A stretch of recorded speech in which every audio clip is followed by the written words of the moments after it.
자, 대선 D-13일입니다. 2주일도 채 남지 않았는데요. 민심은 어디로 흐르고 있을까요? 김봉신 메타보이스 부대표 어서 오십시오. 안녕하십니까. 장슬기 MBC 보도국 데이터 전문기자 어서 오십시오. 안녕하세요. 자, 두 분과 진단해 보겠습니다. 일단 최근 여론조사의 흐름 어느 분이 설명해 주실까요? 예. 일단 전화면접조사 두 개부터 가장 최신 조사 두 개 설명해 드릴 텐데요. YTN이 마이크로밀 엠브레인에 의뢰해서 5월 18일 토론이 있었던 날이죠. 그리고 그 다음날 19일까지 이틀간 전화면접으로 조사한 건데요. 이재명 후보 50%, 김문수 후보 36%, 이준석 후보 6%로 나온 조사가 있습니다. 자, 차이 14%포인트 나고요. 반면에 MBN 매일경제가 넥스트 리서치에 의뢰해서 16일에서 18일 그러니까 토론을 끼고 하긴 했지만 마지막 날은 많이 조사가 이루어지지는 않기 때문에 많은 수가 표집됐다고 보기는 어려운데 그날 했던 조사는 이재명 47.7%, 김문수 33.3%, 이준석 6.8%인데 숫자는 조금 다르지만 차이는 14%포인트 정도로 거의 비슷한 상황입니다. 그래서 이게 전화 면접에서는 여기 14%포인트 정도 이게 차이가 나는 정도로 나오고 있고 뭐 숫자는 조금 왔다 갔다 하는데 사실 여론조사가 이번에는 워낙 좀 차이가 많이 나는 선거다 보니까 들쭉날쭉하지 않은 거 아니냐 이렇게 얘기하시는 분들도 있는데 지금 ARS를 같이 보면 조금 차이가 납니다. 지금 KSY가 CBS 의뢰로 16일에서 17일 한 조사를 보면 이재명 후보는 49.2%로 비슷한데요. 근데 김문수 후보는 36.4%로 다른 조사들보다 조금 더 높게 나와요. ARS에서 이제 기계가 묻는 그런 조사에서 김문수 후보가 뭐 10%포인트까지 많이 나오는 조사들이 조금 나오고 있거든요. 근데 지난주까지만 해도 뭐 10%포인트 가까이 차이가 났는데 이번 주는 조금씩 줄어들고 있는 추세입니다. 그러니까 원래 선거가 가까워지면 이렇게 좀 ARS와 전화면접이 비슷해져요. 비슷해지는데 좀 그 상황이 조금 다른 선거들보다 조금 더 늦게 일어나고 있다. 그러니까 마음을 정하지 못하신 분들이 아직은 조금 더 다른 선거들보다 같은 기간에 비해서 조금 많은 편인 것 같다. 사이 보수가 좀 있다. 이런 해석도 가능한 건가요? 그런 해석이 가능할 것 같습니다. 그러니까 전화 면접에서는 이제 김문수 후보를 지지한다고 얘기를 못 하시지만 이제 ARS에서는 찍는 분들이 있으신데 이분들이 결국에는 투표장에 가실 거냐. 뭐 이런 부분은 조금 더 지켜봐야 될 것 같습니다. 하여튼 그 후보별로 지지율이 좀 약간 고정돼 있는 듯한 느낌도 나고요. 어떻게 보십니까? 그 중에서 이제 특히 좀 주목해서 보셔야 될 게 이제 YTN 조사인데요. YTN 엠브레인 조사에서 이번 조사가 이제 50대 36으로 그리고 이준석 6 이렇게 나왔다고 좀 보셨는데요. 이게 14%포인트 격차입니다.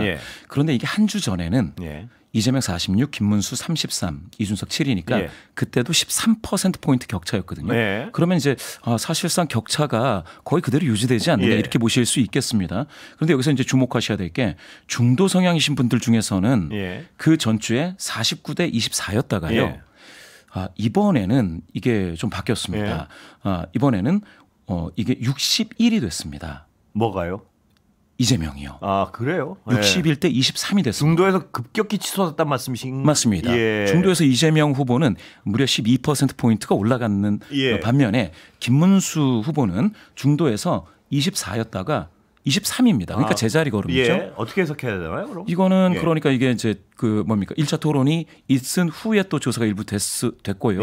하루 정도는 그 이후에 점차적으로 선거 분위기가 고조되면서 중도이신 분들 중에서 어떤 선택을 지금까지 안 하셨다가 조금 더 이제 선택을 좀 더 하고 계시다. 이렇게 볼 수가 있는데 그 와중에 이재명 후보의 지지도가 중도에서 조금 더 높은 비율로 오르고 있다. 이렇게 보시면 되겠습니다. 그렇군요. 그러니까 중도 중에 유보를 했던 분들이 최종 결정을 할 때 이재명 후보 쪽으로 쏠리고 있다. 이렇게 해석이 가능한 건가요? 그런 부분도 있지만 사실 ARS가 전화 면접보다 조금 더 정치 고관여층이 많이 잡히기 때문에 뭐 정보를 접하는 게 조금 더 빨라서 좀 전화 면접에 선행한다라는 얘기도 있거든요. 전반적인 추세를 보면 저희가 여론 M으로 대선 후보 지지율을 이제 ARS랑 그리고 전화 면접을 모두 합쳐서 한번 추정을 해봤는데 이재명 후보 지지율이 47.4% 그리고 김문수 36.5% 이렇게 나왔는데 사실 이재명 후보가 가장 높았던 시점에는 50까지도 저희가 추정을 했었거든요. 근데 살짝 조금 내려간 그런 수치가 보이고 있습니다. 근데 이게 공식 선거 운동이 시작된 그 시점, 지난주 월요일이죠. 그 시점을 기준으로 조금 조금 내려가는 그런 현상을 보이고 예. 있는데 두 가지로 보일 수 예. 있을 것 같아요. 첫 번째는 권영국 후보의 등장입니다. 예. 어쨌든 진보 성향인 분들이 권영국 후보와 이재명 후보로 조금 나눠질 예. 거잖아요. 그러다 보니까 권영국 후보가 일부 아주 적은 수치지만 아직은 예. 0.8로 아직 적은 수치이긴 하지만 이재명 후보 것 중에서 일부가 아주 미세하게 가져갔다. 미세하게 예. 가져간 부분이 있을 예. 거고 그리고 이재명 후보가 그 전까지는 예. 굉장히 미디어 통제를 세게 했습니다. 예. 그러니까 뭐 인터뷰나 아니면 노출이나 이런 예. 게 많이 없다가 예. 선거운동을 시작하니까 뭐 할 수 없이 여기저기서 얘기를 할 수밖에 없잖아요. 예. 이제 그런 상황들이 일부 이재명 후보에 대한 평가를 다시 했던 몇몇 그 유권자들에게 예. 약간 다시 한번 평가해 볼까라는 예. 그런 사인을 줬을 수도 있는 예. 것 같아요. 그게 토론도 포함일 테고요. 예. 18일에 있었던. 예. 그래서 약간의 하락세를 보이고 있는데 미미하기 때문에 계속 지켜봐야 되는 부분인 거는 같습니다. 예. 당선 가능성은 뭔가요? 왜 당선 가능성을 따로 조사하죠? 지지한다 말고? 저도 그 이유를 정말 예. 모르겠습니다. 당선 가능성을 따로 예. 네네 묻는 당선 이유를 모르겠고 가능성을 물어보게 예. 되면은 예. 아무래도 이제 지지라고 하는 거는 당선 여부를 떠나서 자기가 좋아하는 후보를 예. 선택하게 되는데요. 당선 예. 가능성은 역시나 누가 대세를 형성하고 있느냐라는 예. 대세론에 관련돼서 이제 묻는 게 될 텐데요. 예. 이번에 이제 YTN 엠브레인 조사에서는 이재명 후보 당선될 것이다라는 네. 선택이 68%입니다. 그러니까 대세면에선 뭐 확정적이다 그렇죠. 거의 이렇게 맞습니다. 국민들은 대세 보고 인식 있다 이거죠. 예, 예. 굳어져가고 있고 김문수 후보가 25, 예. 이준석 후보가 1% 이렇게 나왔습니다. 이 정도면 굉장히 큰 차이죠. 큰 차이죠. 굉장히 큰 차이죠. 그러니까 심지어 김문수 후보를 지지하시는 분들 중에서도 이재명 후보가 당선될 거라고 그렇죠. 생각하시는 분들이 상당히 많다는 예. 얘기니까요. 예. 근데 이제 제 댓글에 계속 올라오고 있는데 예. 제가 누구 편을 든다 예. 이런 얘기들이 계속 올라오고 있는데 예. 사실 그런 거라기보다는 앞서가는 후보는 예. 견제가 계속 들어가기 예. 마련이고 가장 스포트라이트를 많이 받고 검증을 많이 받기 때문에 떨어질 수밖에 없는 그런 상황이에요. 예. 그러니까 뭐 어떤 조사에서는 이것보다 더 높게 나온다 이렇게 계속 얘기하고 뭐 이럴 게 아니라 구체적으로 데이터를 보면 지금 예. 조금 이재명 후보에 대해 공격 이런 것들이 예. 집중되고 있기 때문에 아슬아슬할 수밖에 예. 없는 그런 상황이다 이렇게 이해하시는 게 더 좋을 것 예, 같습니다. 그리고 잠시 청취자분들에게 하나 말씀드릴게요. 오늘 소개해드릴 모든 여론조사는 중앙선거여론조사 심의위원회 홈페이지 참고하시면 됩니다. 저희 숙제라서. 예. 그리고 장설 기자가 누굴 편들지 않는다는 건 많은 분들이 알고 계실 겁니다. 이 데이터를 다루면서 누굴 편을 들어서 해석하지는 않는다는 분명한 말. 그러니까 지난번 총선 때도 보면 예. 사실 민주당이 훨씬 더 많은 의석을 예. 가져갈 거라고 여론조사에서는 예측이 됐었잖아요. 예. 근데 실제로는 약간의 샤이 보수가 있었다라고 예. 결과적으로는 좀 여론조사가 평가가 됐는데 이번에도 데이터를 보면 지난 총선하고 좀 비슷한 양상을 예. 보입니다. ARS에서 국민의힘 쪽이 더 많이 나오고 면화면접에서 민주당 쪽이 더 많이 나온다는 거는 요건 좀 샤이 표심이 있다. 예. 이렇게 해석할 수 있는 부분이 있습니다. 그러니까 그게 얼마나 강하게 나타날지 모르지만 지금 어떤 나타난 현상으로는 네. 샤이의 표심이 없지 않다. 네. 있다. 예, 있다 정도. 예.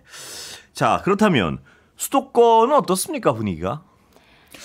예. 수도권에서는 이재명 후보가 이게 이제 한국갤럽 조사입니다. 예. 한국갤럽 조사를 봤을 때는 이재명 51, 예. 김문수 29, 예. 이준석 8 이렇게 나왔습니다. 22%포인트 격차로 나온 게 전체 평균인데요. 예. 서울에서는 이재명 50, 김문수 28, 예. 이준석 8. 예. 그러니까 이재명이 서울에서 뭐 비슷합니다. 예. 격차를 비슷하게 유지하고 있고요. 그런데 이제 인천 경기에서는 예. 이재명이 55, 예. 김문수가 26, 이준석이 9 예. 이렇게 나오고 있으니까 격차는 경기 지역에서는 더 벌어지고 있다. 이렇게 그렇군요. 보셔야 되고요. 예. 이 조사는 5월 13일부터 15일까지 예. 조사가 됐고요. 무선전화 가상번호에서 전화 조사원 인터뷰 방식입니다. 예. 갤럽 자체 조사이고 역시 마찬가지로 중앙선거여론조사 심의위원회 홈페이지를 참조하시면 됩니다. 그 여론조사 심의위원회 홈페이지는 제가 한번 종합적으로 말씀드렸으니까 그 앞에 숙제만 두 분이 해주시면 예. 네.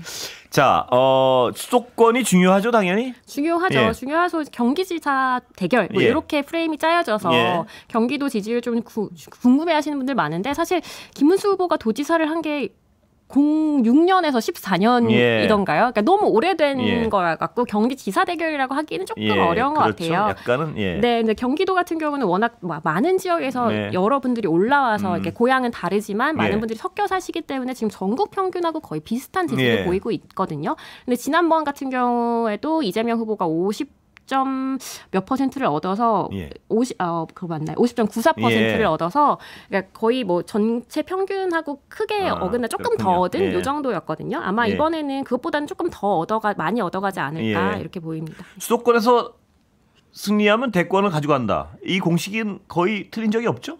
예, 맞습니다. 예. 다만 이제 그 지역적인 균열이 예. 호남과 영남으로 나뉜다고 했을 때 호남 인구와 TK, PK를 합한 인구가 너무 많이 차이가 나가지고요. 예. 그러면 호남에서 민주당이 가져가는 만큼 예. 더 가져가는 만큼 영남에서는 또 보수 진영의 후보가 더 가져가는 게 대등하는 경우 예. 그리고 충청에서 그게 이제 호남은 좀 더 얻어야죠. 예. 그 상황에서 격전지라고 하는 바로 이제 수도권에서 누가 이기느냐를 따지는데 최근에는 좀 바뀌고 있습니다. 예. 최근에는 이 전선이 PK 쪽으로 이제 처지면서 지금 TK에서도 그러면 이재명 후보가 예전에 한 20% 조금 초반이었는데 예. 더 얻느냐 마느냐 이 얘기를 하고 있는 거죠. 굉장한 어떤 관전 포인트가 될 것 같은데요. 예, 이번 예. 선거에서는. 맞습니다. 일단 여론조사상으로는 분명한 변화의 흐름이 감지되고 있는 것 같아요. 말씀들 하시는 거 보니까. 맞습니다. 예. 그 이유 중에 이제 여러 가지가 있을 텐데요. 여론조사상 그리고 이제 TV에서 보여지는 모습에서 예. 김문수 후보 주변에 이제 현역 국회의원이 몇 명이냐 이런 거를 또 세는 분들이 있습니다. 예. 그게 바로 그 당내의 장악 능력 예. 그리고 당내에서의 결집력을 발휘해야 이게 뭐 밴드웨건으로 가거나 예. 아니면은 단일화 이제 컨벤션으로 가거나 할 텐데 그게 어느 정도이냐를 이렇게 따지고 드는 분들이 있는데요. 예. 보셔서 아시겠지만 TK, PK였든지 보수 진영에 계셨던 분들이 예. 또 이재명 쪽 텐트로 들어오고 있는 아. 그런 과정 속에서 이게 좀 흔들리는 거 아니냐 이런 네. 진단을 하시는 분들이 있습니다. 예. 일단 여론조사상으로는 분명한 어떤 변화의 흐름이 감지되는데 또 그것이 표로 연결될지는 한번 또 가봐야 되고 뭐 이런 상황이죠 지금. 지금 예. TK에서 없음 모르겠다라는 유보층이 사실은 충청 다음으로 가장 많거든요. 그래요? 예. 그런데 TK 지역, 대구 경북 지역이 원래 이런 지역이 그렇죠. 아니죠. 예. 원래는 굉장히 예. 보수세가 강한 지역, 보수의 심장 예. 이렇게 불리는 지역인데 이렇게 유보층이 많다는 거는 결국에는 어떻게 할지 모르겠다, 아직 잘 그렇군요. 모르겠다라는 분들이 너무 비교도 안 되게 많은 예. 거라고 보시면 될 것 같은데. 비교도 안 되게 많군요. 왜냐면 예년에 비해서. 비해서 비교도 안 돼요. 예. 왜냐면 이분들은 먼저 그러니까 정치 고관층도 많고 보수세가 강한 지역이다 보니까 원래 적은 게 정상인데 예. 정상이라기보다 보통의 수치인데 이렇게 되는데 이렇게 되면 이제 김문수 후보가 이재명 후보와 뭐 격차를 많이 좁힌다. 예. 이러면은 결국엔 대구 경북의 표심은 김문수 후보로 예. 갈 수밖에 없는 거고, 혹은 계속 벌어진다. 예. 이렇게 하면은 이준석 후보에게 표를 줄 수도 있는 상황이 예. 되겠죠. 근데 지금 같은 경우는 지금 저희가 소개해드리진 않았지만 일부 ARS에서는 예. 뭐 오차범위 내다 뭐 이렇게 소개하는 조사들도 좀 있단 말이에요. 누구랑 김문수, 이재명 후보가 예. 오차범위 안에 들어왔다라는 이제 일부 ARS 조사들이 있습니다. 근데 그것들은 저희가 소개를 해드리지 않는 이유가 예. 있겠죠. 예. 근데 그 조사들이 나오다 보니까 대구 경북의 민심이 지금 어디를 향할지 잘 모르고 있는 게 아닌가. 그 장슬기 기자 설명을 들으면요. 네네.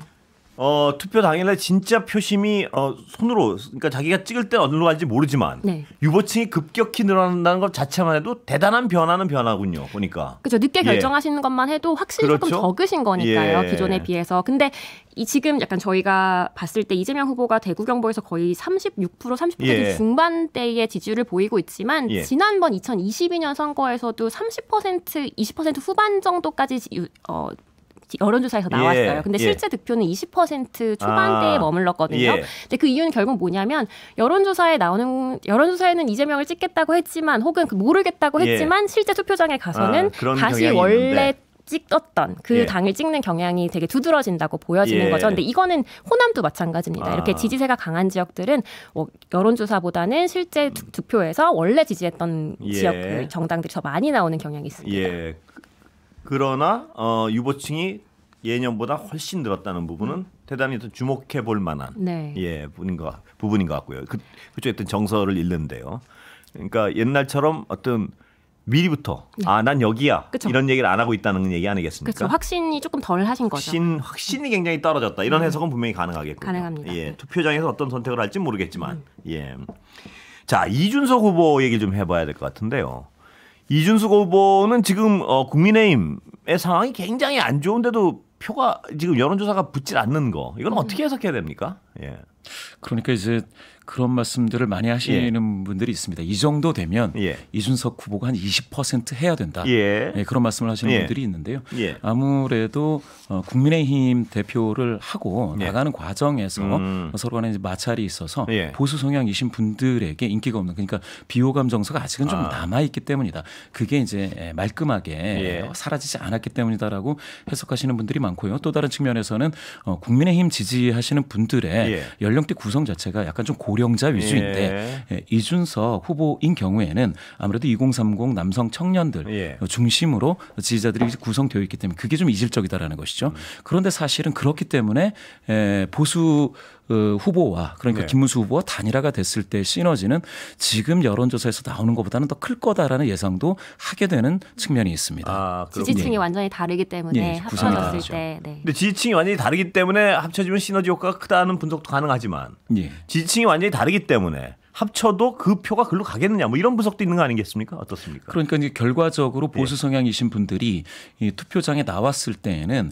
그러면 누가 좋아서 찍는다기보다는 이재명 후보에 대한 반대표를 찍을 가능성이 크다. 그러니까 차선 내지 차악을 선택하는 그런 과정에 투표 행태가 나타난다면 그러면은 그 단일 후보가 이준석이거나 또는 김문수이거나 상관없이 이재명에 대항하는 대항마를 찍을 것이라는 거죠. 그렇게 되다 보면 어차피 투표는 어떤 이유에서 투표를 하건 간에 한 표이기 때문에 그거는 더 이제 커진다, 이런 분석입니다. 지금 이준석 후보 같은 경우는 이제 꾸준히 정말 차근차근 상승세를 타고 있는 상황인데 말씀하셨다시피 20대가 주요 지지층이잖아요. 이제 저희 여론엠 추정에서는 20대에서 거의 4분의 1 정도가 이준석 후보를 지지하는 걸로 나오고 있는데, 근데 30대로 가면은 그 절반으로 떨어지고 40대로 가면 또 그 절반으로 떨어져서 그 딱 2030이 거기 크군요.